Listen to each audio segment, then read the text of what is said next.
আয়াত পড়েছি সূরাত আর-রহমানের। মহান আল্লাহ পাক রব্বুল আলামিন বলতেছেন আর-রহমান, তিনি হচ্ছে রহমান। আল্লাহ পাক রব্বুল আলামিন হচ্ছে রহমান। আল্লাহর ৯৯টি নাম, তোর মধ্য থেকে একটি নাম হচ্ছে রহমান। রহমান অর্থ হচ্ছে দয়ালু।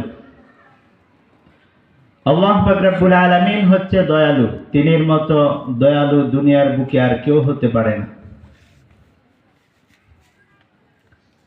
সূরাত আর-রহমানের নামও হচ্ছে সূরাতুল আর-রহমান।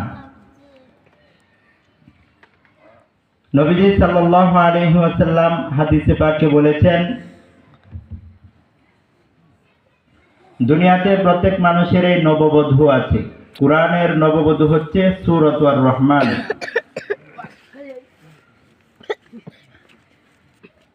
এই সূরাটার শানে নজুল কি, প্রেক্ষাপট কি? একবার নবীজি সাল্লাল্লাহু আলাইহি ওয়াসাল্লাম মক্কার কাফেরদেরকে ইসলামের দাওয়াত দিতেছিলেন। তিনি বলতেছিলেন, আল্লাহর ইবাদত বন্দেগী করো, আল্লাহকে সিজদা করো, আল্লাহর আনুগত্য করো। এক পর্যায়ে তিনি বলতেছে, রহমানকে সিজদা করো, রহমানের ইবাদত বন্দেগী করো। মক্কার কাফেররা বলতেছে যে এতদিন মুহাম্মদ বলেছে আল্লাহর ইবাদত করার জন্য, আল্লাহর আনুগত্য করার জন্য, এখন মুহাম্মদ বলতেছে রহমানের ইবাদত বন্দেগী করার জন্য, রহমানকে সিজদা করার জন্য। মুহাম্মদ কি কিছুদিন পর পর তার প্রভু পাল্টায় নাকি? কাফেররা বলতেছে যে রহমানটা আবার কি? তারপর মহান আল্লাহ পাক রব্বুল আলামিন রহমানের পরিচয় দিতে গিয়ে সূরাত আর-রহমান এই পুরাটা সূরায় নাজিল করলেন। এই সূরায় একটা আয়াত আছে ৩১ বার, এক আয়াত ৩১ বার। কারণ হচ্ছে এই আয়াতের তাৎপর্য অত্যন্ত গুরুত্বপূর্ণ। এই আয়াত অত্যন্ত জরুরি এবং গুরুত্বপূর্ণ একটা আয়াত, যার কারণে মহান আল্লাহ পাক রব্বুল আলামিন এই সূরায় এই আয়াতটি ৩১ বার এনেছেন। ওই আয়াতটি কি, কে বলতে পারবেন? ফাবিআইয়ি আলা'i রাব্বিকুমা তুকাজ্জিবান, প্রশ্নবোধক একটা আয়াত, ইজ দ্য কোশ্চেন। আল্লাহ পাক রব্বুল আলামিন জিন এবং ইনসানকে লক্ষ্য করে প্রশ্ন করলেন, ফাবিআইয়ি আলা'i রাব্বিকুমা তুকাজ্জিবান, বলো তোমরা আমার কোন নিয়ামতের অস্বীকার করবে? আমরা বলি, ওগো আল্লাহ, আপনার কোন নিয়ামতেরই অস্বীকার করতে পারবো না। আল্লাহর নিয়ামতের কোনো শেষ নেই। শেষ আছে? নবীজি সাল্লাল্লাহু আলাইহি ওয়াসাল্লাম সাহাবা ইকরামদের সামনে সূরাত আর-রহমান পড়তেছিলেন। সাহাবা ইকরাম রাদিয়াল্লাহু তাআলা আনহুরা চুপচাপ, কোনো কথা নেই। তারপর নবীজি সাল্লাল্লাহু আলাইহি ওয়াসাল্লাম বলেন, ও আমার সাহাবা ইকরাম, আমি লাইলাতুল জিনের রাত্রিতে যখন আমি এই সূরা পড়েছি, জিনদেরকে আমি ইসলামের দাওয়াত দিতেছিলাম, আমি যতবার বলেছি ফাবিআইয়ি আলা'i রাব্বিকুমা তুকাজ্জিবান, জিনেরা এই আয়াতের উত্তর করেছে, আর তোমরা চুপচাপ রয়েছ। আমি এই আয়াত জিনদের সামনে ৩১ বার পড়েছি, জিনেরা ৩১ বার উত্তর দিয়েছে। তারা বলেছে, লা বিশাইইন বিনিআমাকা রব্বানা রব্বানা নুকাজ্জিবু ফালাকাল হামদ, ওগো আল্লাহ, আপনার কোনো নিয়ামতেরই অস্বীকার করতে পারবো না। ও আমার সাহাবা ইকরাম, তোমরা চুপচাপ রয়েছ।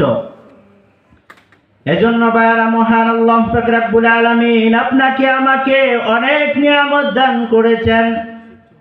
সারা জীবন যদি শুকরিয়া জ্ঞাপন করা হয়, কখনো শুকরিয়া আদায় করে শেষ করতে পারবো না। আল্লাহ বলেন, লাইন শাকারতুম লাযীদান্নাকুম ওয়া লাইন কাফারতুম ইন্না আযাবি লাশাদীদ।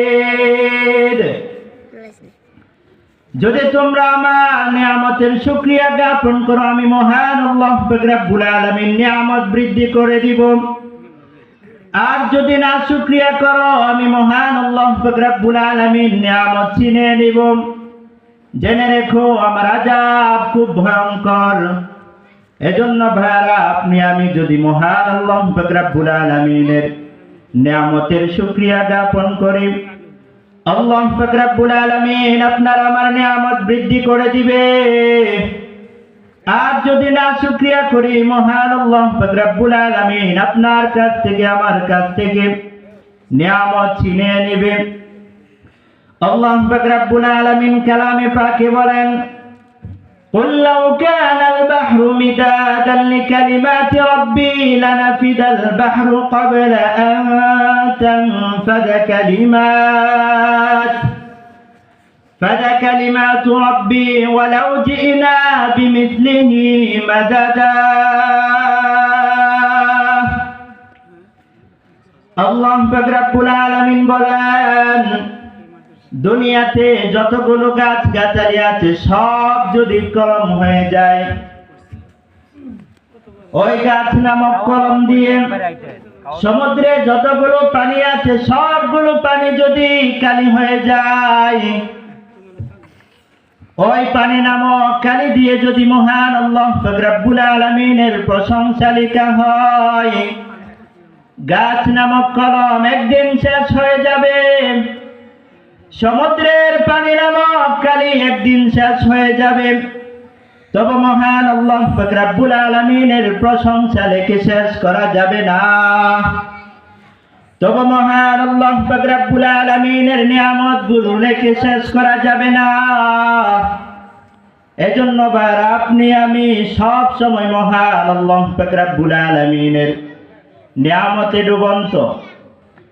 আল্লাহ পাক রব্বুল আলামিন বলেন, আর রহমান, তিনি হচ্ছে রহমান, আল্লামাল কুরআন, তিনি আপনাকে আমাকে কোরআনের শিক্ষা দিয়েছেন।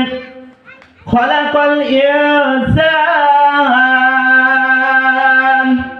তিনি আপনাকে আমাকে সৃষ্টি করেছেন।